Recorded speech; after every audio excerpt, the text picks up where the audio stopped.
that whatever losses we have can be considered gains for Christ.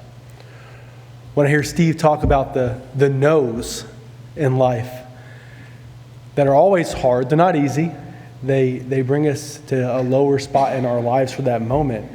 But how each one of those were used by God and in God's timing.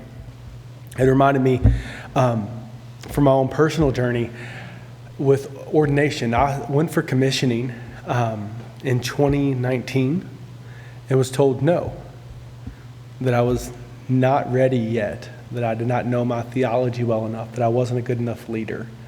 And I completely disagree with all those statements. Every single one. However, if that no hadn't happened, I wouldn't be here with you today.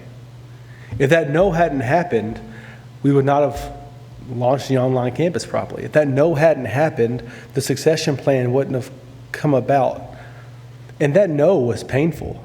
I remember we had scheduled a church council meeting that night for after my interview. So I would know by then, and we would come in, and it was a no. And you can imagine I was not in a fit state to go to church council. I remember Brian coming into my office, and I was just sobbing.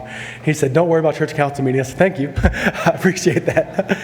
I was going to find a reason to get sick, I guess. I don't know. But at that moment thinking, well, this was the plan. This has always been the plan. Why is it not working? What have I done?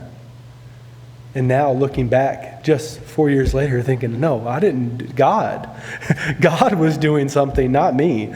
And I was upset with God at that moment too. But yet God continues to work all things for the good of his people. So whether it be our gains, which we like to celebrate and think, oh no, can I really give that up for Christ? I think at the flip side of that, looking at the losses, the setbacks, the pain, the betrayals even in our lives, that oftentimes bring so much hurt and so much pain that we never want to go through it, right? We never want to run into those moments.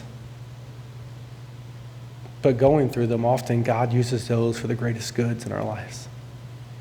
God takes those no's that break us, and as the potter, he puts them back together in a new configuration in a way that we can never possibly imagine, because that is who God is.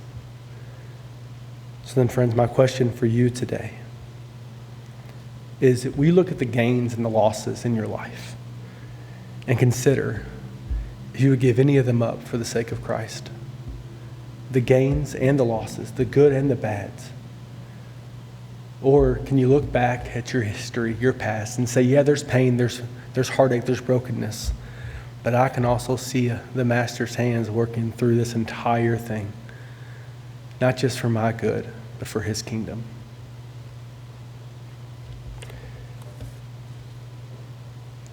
I want you to ponder this as well as the choir is going to sing another special. When is the last time that you thanked God for the losses? Sometimes we can get there, but it's not without intentionality. So as we just worship in this moment together, what's one loss that you've been dealt in life? As you look back now, you think that was all for gain for Christ?